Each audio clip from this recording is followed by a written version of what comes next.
guys, it's Noelle. Picture this. You just got paid from your after-school job or your babysitting gig, and you're feeling rich AF. So you decide to treat yourself to one cheeseburger. But then you look at your bank account and you're completely broke and you have no clue where all your money went. Am I the only person that happens to? Didn't think so. Well, trust me when I say you're not the only one who feels like their money is disappearing overnight. Luckily, if you love bullet journaling, it's the perfect place to keep track of where your money is going and set up good spending habits so that you can save for the future. And you can get that cheeseburger and fries without draining your bank account. So I'm gonna show you some great spreads to track your budget in your bullet journal. But before I do, definitely subscribe to 17 on YouTube so that you don't miss out on any of my future bullet journaling tips and tricks. All right. Here we go. The first thing you want to do when you're tracking your budget in your bullet journal is to create a monthly budget overview. A monthly budget overview is basically a bird's eye view of all the money that's coming into your bank account and all the money you expect to go out of your bank account by the end of the month. To make this spread, just write out your title in whatever calligraphy or header font you want. Then there are going to be 5 sections to this page. The first section is going to be income. So write down the dates when you expect to be paid and then paycheck next to it. And then make a field for the total amount of income. The next section is fixed expenses. Fixed expenses are the bills and expenses that you know are going to be a certain amount at a certain time every month. So that's something like insurance. If you know your car insurance has to be paid on the 9th of every month and it's always $100, that's a fixed expense. Then the next section is variable expenses. Variable expenses are expenses that you're not sure how much you might end up spending on at the end of the month. So you want to set a goal of how much you want to spend at most. Just like every other section, you write down what your expenses are, but for this section, you're going to have 2 columns next to it. An estimated section for how much you want to spend in that category, and then a actual section for at the end of the month, you come back and actually write down how much you spent. The 4th section is savings. This is how much you want to put away in a savings account for different things. What I'm saving for is a new phone and an emergency fund so that if anything ever goes wrong, I have money set aside to pay for it. The 5th section is the end of month section. At the end of the month, you'll come back to your budget and add everything together and figure out how much money you saved. Now I'm gonna go back and fill each of these sections in, leaving the end of the month section empty because we're gonna come back to that later. The next spread that I'm gonna show you is an expense tracker.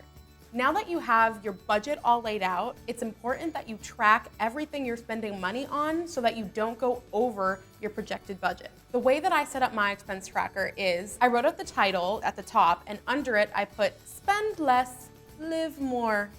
It's a little corny, but it's also awesome. Next, you should count how many columns are in your journal so that you can draw out 2 rectangles the length of the page that are the same size, one on the left and one on the right. Then I separated those 2 boxes into 3 columns.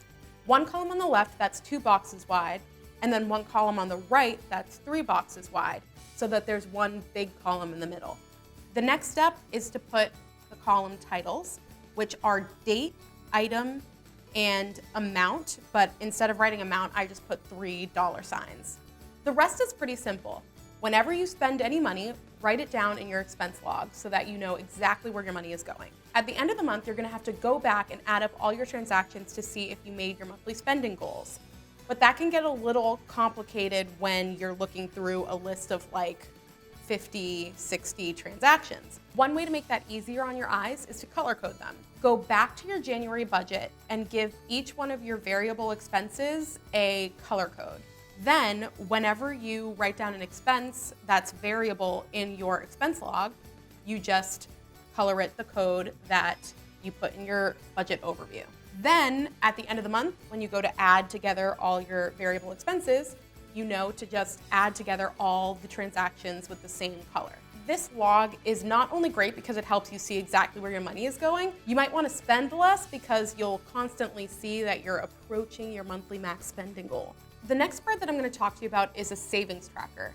A savings tracker helps you keep track of how much you've saved and how much more you need to save to reach your goals. Earlier in the video, we set up my monthly overview, and in that I budgeted $50 a month for my new phone savings and $50 a month for my emergency fund savings. To keep track of how much you are putting away each month, you should set up this spread. Here's how I set mine up. I wrote out the title of the spread at the top. Then I made 5 rectangles that are 4 boxes wide and the length of the rest of the page, leaving maybe 1 to 2 rows at the bottom. Once I made the boxes, I labeled them each with a savings goal. Right now, in my budget, I'm working on saving for my new phone and an emergency fund. For those, I put $600 and $1,000 at the top for my goal. Then I separated each rectangle into equal sections that represent a small portion of the goal so that I can fill in the boxes as I save. So the first rectangle is for my new phone. For that goal, each section represents $60. So when I hit $60, I can fill in a square. When I hit up 120, I can fill in another one. 180, I can fill in another one. Same for the emergency fund. I separated that fund into $70 sections. The idea here is that once you reach the 2 goals that you already have budgeted into your monthly goals section, you can move on to other savings goals, like your car repairs and your prom dress fund and your trip fund. And that will kind of motivate you to stick to your savings goals and not slack on setting that money aside. The next spread that I'm gonna show you is a no spend challenge. The point of the challenge is to not spend money on things you don't need. So I'll show you how to set up this spread. First, write no spend challenge at the top of the page, however you'd like, and then write out the month that you're doing the challenge in. After that, draw a box for each day of the month, and then number them. Then, after all that, you set your rules. So for my spread, I decided that my rules are that in order to have a successful no spend day, I can't spend money on movies, eating out, shopping, the salon, so the hair salon or the nail salon, or taxis, or coffee. So the idea is that since you can't spend money on these things, you save money by having coffee at home and making your meals at home. So how to use the spread is that if you successfully go an entire day without spending money on any of the things that you banned yourself from spending money on, you can color in the square with whatever color you want. Whereas if you do spend money on your banned products or things, you do not get to color in your square.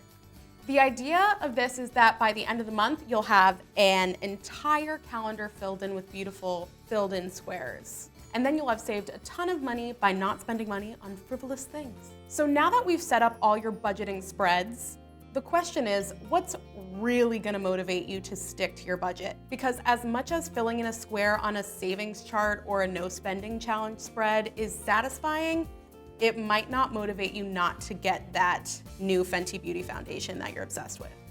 So let's set up a reward system. Setting up a reward system will help you stick to your goals because you're only allowed to get particular items if you reach a goal. For my reward system, I wrote out savings rewards at the top of my page, and then I separated it into 4 squares. For each square, I wrote out a savings milestone and a reward that I will get if I reach that milestone. For example, if I successfully complete a no spend month, I will treat myself to a luxury makeup item. If I reach a savings goal that I've been saving for, like for my new phone or my emergency fund, I'll treat myself to a night out with the girls. But if I save a total of a whopping $5,000, I can treat myself to a nice new piece of jewelry or that burger that really gave me trouble at the beginning of the month. Then I left the last square empty because you can set up any goal/reward that works for you. But the reward should definitely match the goal. So for the successful no spend month, you're saving a lot of money on not going out and buying food and going to the movies and salons. So you can afford to buy something that's a little more pricey, like a foundation that you've been itching to go get or a new lipstick from MAC. But you don't want to go crazy.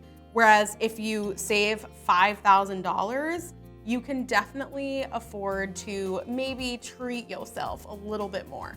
At the end of each month, you should go back to your monthly overview and see how you did for the month. The way to do this is to add up all your variable expenses from your expense log and then write down how much you actually spent in your variable expense section. In total, I spent $202 on variable expenses, which is only $2 over budget for the total section, which isn't that bad. Then you go over to your end of month section and subtract your variable expenses and fixed expenses from your total amount earned for that month. And then you'll know how much in total you saved. For my budget, if you were to be making $850 a month, under this budget, you would have saved $413.